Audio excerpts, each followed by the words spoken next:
এই মুহূর্তে ভোটের মাঠের একদম খবর জানবো, সেখান থেকে যুক্ত আছেন আমাদের সহকর্মী মাসুদুর রহমান। মাসুদুর রহমান, আপনি একটু শুরুতেই জানাবেন যে ফরিদপুরে প্রচারণার বিষয়টি একটু জানতে চাই। কেমন প্রচারণা চলছে? এখন পর্যন্ত কোনো রকমের অনাকাঙ্ক্ষিত ঘটনা ঘটেছে কিনা? ফরিদপুরে ৯টি উপজেলায় ৪টি আসন রয়েছে।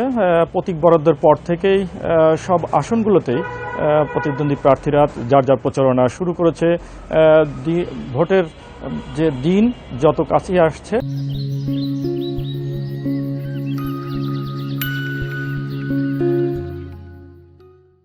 এগিয়ে আসছে, ততই প্রচারণা বাড়তে শুরু করেছে।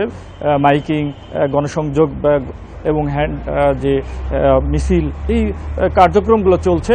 সকাল থেকে রাত পর্যন্ত বিভিন্ন প্রার্থী বিভিন্ন এলাকায় ঘুরছে, দাঁড়ে দাঁড়ে যাচ্ছে, হাটে বাজারে বিভিন্ন জায়গায় তারা ভোট প্রার্থনা করছে, ভোটারদের সাথে দেখা করছে, তাদের সমস্যা জানার পরে বিভিন্ন প্রতিশ্রুতিও দিচ্ছে। উৎসবমুখর পরিবেশেই যে নির্বাচনী প্রচারণা সেটা চলছে।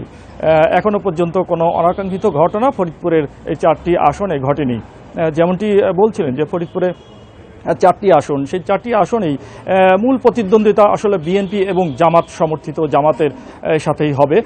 ফরিদপুরে 2টি আসনে খেলাফত মজলিসের প্রার্থী রয়েছে, আর বাকি 2টি আসনে দাঁড়িপাল্লা প্রার্থী আছে, আর প্রত্যেকটা আসনেই বিএনপি প্রার্থী রয়েছে। পাশাপাশি 2টি আসন ফরিদপুর 4 এবং 1-এ স্বতন্ত্র প্রার্থী, স্থানীয় প্রভাব প্রতিপত্তি এবং তাদের গ্রহণযোগ্যতার কারণে তারা ভালো অবস্থানে আছেন।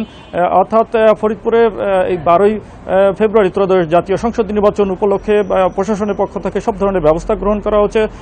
সুষ্ঠু, নিরপেক্ষ এবং শান্তিপূর্ণ উৎসবমুখর পরিবেশে ভোট গ্রহণের যে প্রস্তুতি সেটা প্রশাসন গ্রহণ করেছে।